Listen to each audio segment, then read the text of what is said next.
करके आए प्रद्युम्न के हाथों सम्रासुर का उद्धार हुआ। नारद जी ने आकर के रति और कृष्ण पुत्र प्रद्युम्न का विवाह संपन्न कराया और रुक्मणी जी ने द्वार पर खड़े होकर के अपने पुत्र और पुत्र वधू का स्वागत किया। तो भगवान कृष्ण के पुत्र प्रद्युम्न और रति का विवाह हो गया। अब प्रद्युम्न के विवाह के उपरांत प्रद्युम्न के पुत्र हुए, उनका नाम हुआ अनिरुद्ध, यानी हमारे कृष्ण द्वारिकाधीश दादा बन गए। सुन रहे हो? तो यहां भागवत जी में अनिरुद्ध के विवाह का वृतांत आया। धरती पर एक बाणासुर नाम का असुर है, भगवान शिव का बहुत बड़ा उपासक। इस बाणासुर की कन्या का नाम है उषा।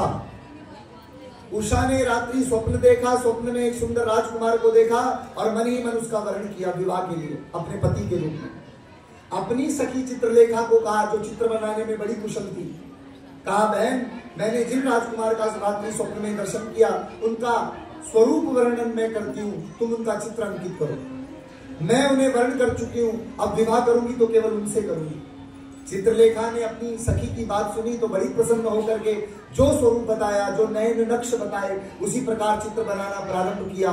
तो चित्रलेखा आश्चर्य में पड़ गई। चित्रलेखा चित्र बना करके आश्चर्य में पड़ी और कहा, ए उषा क्या सोच रही है? क्या तू जानती है ये राजकुमार कौन है? ये कोई साधारण राजकुमार नहीं, ये चक्रवर्ती सम्राट महाराज राजाधिराज श्री द्वारिकाधीश के पुत्र के पुत्र यानी पौत्र पोते हैं अनिरुद्ध, और इनसे विवाह का जो भाव तेरे हृदय में उसे छोड़ दे। लेकिन बेचैन हो गई उषा।